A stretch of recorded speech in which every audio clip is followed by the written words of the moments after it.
নমস্কার friends, SKD blog থেকে আবার আমি সঞ্জীব হাজির একটা নতুন রেসিপি নিয়ে। যদিও এটা নতুন নয়, এটা কমন রেসিপি, বাঙালির ঘরে ঘরে এই রেসিপিটা খুব common.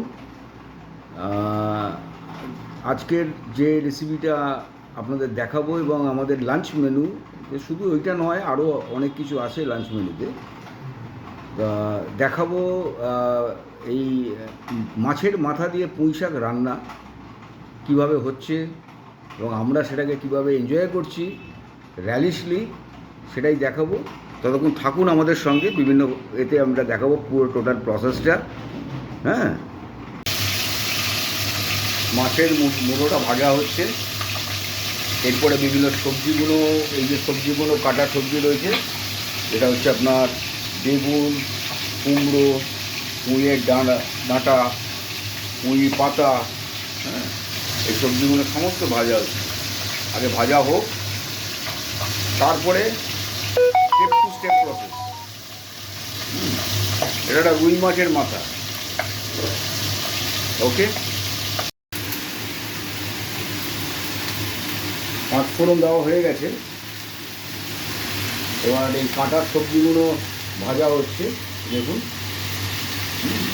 This is the process. এটা ভাজা হোক।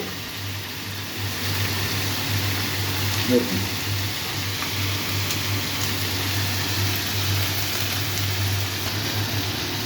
দেখুন এগুলো এখন কষানো হচ্ছে, মাছের মাথা সব কিছু দিয়ে, মাছের তেলও দেওয়া হয়েছে।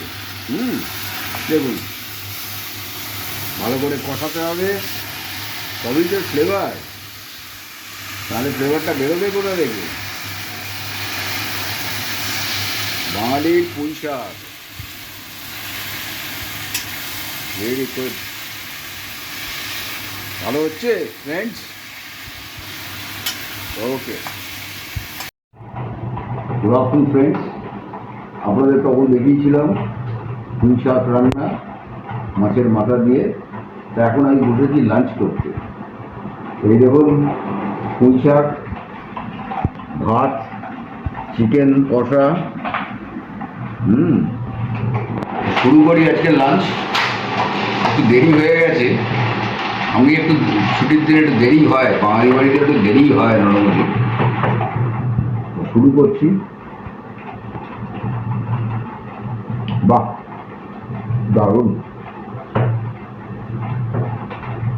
এক্সেলেন্ট, অসম্ভব ভালো হয়েছে।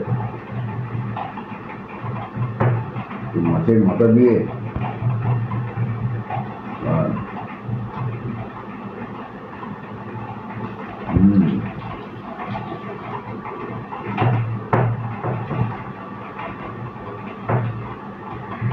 যাক, আপনারাও খাওয়া দাওয়া করুন।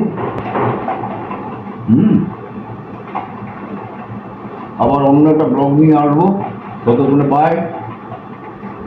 আমার চ্যানেলটাকে কিন্তু লাইক, শেয়ার, সাবস্ক্রাইব করতে ভুলবেন না আপনারা। আবার নতুন কিছু ব্লগ নিয়ে আসবো, সুন্দর ব্লগ, আশা করি আপনাদের ভালো লাগবে। Thank you.